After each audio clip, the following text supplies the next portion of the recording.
Well, hello and welcome. I am very excited to have you here today. Please allow me to introduce myself. My name is Deidre Murphy, and I am your United States of America's Mrs. Washington 2025. As I'm sure you know, most pageant women have a platform or a mission that they are trying to foster while competing in pageantry. Well, today I'm here to really deep dive into my mission, my platform, which is all about maps to motherhood, exploring and navigating all the different pathways. There's multiple ways to find a pathway to motherhood, and we're going to start exploring them right now. So please join me for episode one. I'm going to pull up my little slideshow here so we can really dive into today's content. And I've also got to share my screen. Bear with me. Also, give me some grace. My voice is wavering. I've had a cold for about a week now, and I'm still getting over it. At one point, I had no voice. So this is why I'm filming today and not earlier in the week. So I'm going to pop this over here. There we go. All right. So I'm calling my series, I'm going to adjust my portion of my screen that you are seeing on your end just a little bit. I'm not super technology or technologically savvy. So again, bear with me. Like I said, I'm calling my series The Motherhood Map, Navigating Alternative Paths to Motherhood. But why? Why am I sharing this story and why am I here today to help all of you? Let me share a little bit of my story, who I am, my alternative pathway to motherhood. Again, like I said, my name is Deidre Murphy. I'm currently your United States of America's Mrs. Washington. Circle back to about 2017. My husband and I had been married for a few years, and we finally started to stopping trying to conceive. I hope that makes sense. And at the time, I figured there might be some sort of issue when it came to my fertility. Long story short, I was not ovulating, so that's a first sign that there may be some issues there. And then on top of things, I had already battled insomnia. And then going into 2018 and 2019, really trying to get pregnant just kickstarted my debilitating insomnia once again. And when I say debilitating, I mean for years, I was only getting about a couple hours of sleep and a daytime nap. So obviously that combined with not ovulating, other hormonal and health issues led my body to just say, nope, we're not going to even let you conceive or carry a child right now. You're not a good environment for the situation. And once I got my health back on track, going through 2019 and 2020, I started investigating other routes. And after hormone treatments and all the natural methods, I mean, we're talking acupuncture, we're talking progesterone treatments, hormones, all the things from an outside in approach, I still had not conceived and I was still having troubles getting my ovulation to kickstart. And you know what? I had to kind of sit there and almost mother myself in that situation and say, Dearie, what is the best choice for you in this situation? There are amazing medical marvels out there, but I just knew putting my body through that stress and anxiety would trigger my insomnia again. And I didn't want to put that added stress onto my body. And I just started thinking, you know what? There's alternative methods to become a mother, and I'm going to start exploring those options. Long story short, I started exploring the idea of adoption and got connected with different agencies, both in my state and out of state. So I live in the Pacific Northwest in Washington state to be exact. And I stumbled upon an agency based out of Boise, Idaho. And I really liked their mission, the fact that they were nonprofit. And I started investigating their program even more, got connected with one of their caseworkers, and we just said, this is it, we're in. And we signed up to get into their infant training program that November of would have been 2020. It's the year that everybody remembers. And about a year into the process, after going through all the hurdles, the red tape, getting finally into the waiting pool, almost a year later, we got matched with a expecting mother, a birth mother. And 2 months later, our baby boy was in our arms. So this is our family now. My son is 3 years old and just the light of our life. His name is Declan. He just turned 3 in December. And I'm just eager to share more about the different ways that you can approach motherhood. For the full story about my struggle with infertility, the health problems, please be sure to check out my podcast titled Miss Style, Strength, and Grace. And if you listen to episode number 87, I go into full detail about the amazing journey and story that we got to experience on our pathway to becoming parents.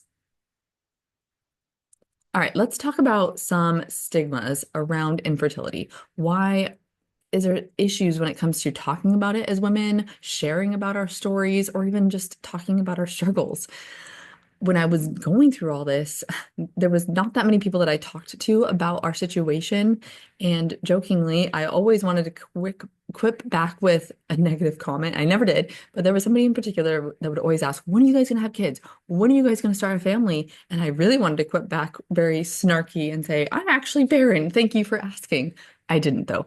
I shut my mouth and I just said, it'll happen when it's right for our family, and smiled with grace. That's why my podcast is titled Miss Style, Strength, and Grace. I like to focus on style and fashion, health and fitness, or the strength portion, and then grace.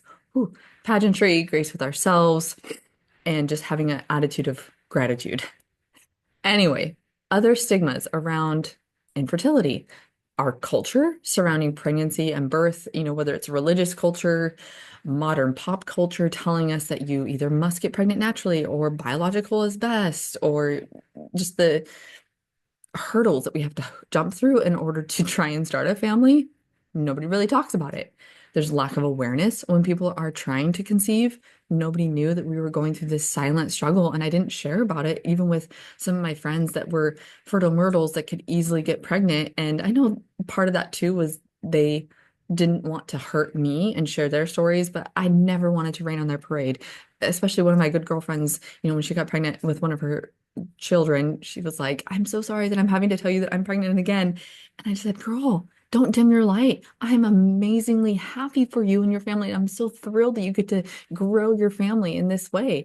It'll happen for me too. I'm just not sure of what the route might look like yet. Embarrassment surrounding the struggle. I know I was really embarrassed, especially in 2018 when I was trying all the things. I even intentionally gained weight in order to try and stimulate ovulation. And then that circled around to other issues as well. But I was embarrassed about the weight gain. I was embarrassed about the things I was going through. And I felt like this is the one thing as a woman I should be able to do, yet I can't seem to do it. And the one mission in my heart that I feel like I'm put on this earth to do, I couldn't accomplish. Little side note, little story. When I was in kindergarten, they go around the circle saying, what do you want to be when you grow up, little girl? What do you want to be when you grow up, little boy? They get to me. And I said, I want to be a mommy. I want to be like my mom and spend my days playing with my children, making Play-Doh, playing with Barbies. I want to be a mom. And the teachers, unfortunately, in that situation, laughed at me. And they said, oh, no, sweetie, like a job. Do you want to be a nurse? Do you want to be an astronaut? All these big things. And I remember thinking, well, why isn't being a mommy a good enough goal? Here's this 5-year-old little girl that just wants to say, I want to nurture others. That's my little story about the one thing I wanted to become. Now I have had other goals and dreams in my life too. Not to say that those things should be, taken down a notch, but this other portion that I desired, so the story that was written on my heart just wasn't happening. Obviously, there's religious beliefs about conception, interventions, fertility treatments. I mean, you name it. There's religious views on how to get pregnant, how to not get pregnant, stopping conception, getting alternative methods to conceive. There's lots of different religious views, and I'm not going to go that route. We're not here to discuss that today. There's obviously misconceptions regarding the costs of trying to conceive, both naturally and otherwise. There's costs when it comes to medications or invasive medical routes. I don't even know what's going to happen with insurance covering things or tax credits. I know our current president is talking about some ways to help incentivize IVF treatments, and we'll talk more about that later throughout the series, but we just don't know where it's going to end up yet. There's lack of empathy from others, just that inability to put oneself in the other person's shoes and say, I really feel what you're going through, even though I've never actually been there. A lack of a support system or a network. And this is on me. I didn't really reach out to a lot of people that were struggling with infertility because I didn't know who to reach out to, number one. And I felt like it was such a private struggle. I didn't want to tell a lot of people about it. Long story short, even during our season in the adoption waiting pool, the only people that knew were our letter of references, our people in our inner circle that we had asked to please send letters of recommendation to our adoption agency. Now, let's talk about what we're going to explore during this 5-part series. So, there's going to be little objectives all throughout. Plus, be sure to download my guided notes and journal pages. There'll be a separate link for that. It's an easy PDF document. You just download it, print it out on your own, and work through the papers as we go through the series. So, we're going to talk about diverse ways that women can experience and embrace all forms of motherhood, even if it doesn't look like a traditional motherhood situation where a child is solely in your care. There are numerous ways to still mother others. Mother others. We're going to talk about the differences and the overview of the different paths, whether it's hormone therapies, natural therapies, adoption, fostering to adopt, in vitro fertilization, which from now on I'm just going to call IVF. Intrauterine insemination, which I'm also going to call IUI. We're going to deep dive into those, how much they cost, and then you're going to start or learn how you can start your own navigation to your motherhood map. And I want to encourage you to embrace the journey, no matter what path you choose, and really focus on the growth and the happiness and the peace through the journey and not just focusing on the destination. How can you get the most out of this workshop? Stay present, be open-minded. I'm going to try to keep them relatively short so you can take little bites here and there as you work through it and watch it on your own time. But again, I encourage you to limit distractions while you're watching. Print out the guided journal and the companion resource that I'm going to provide for you as well.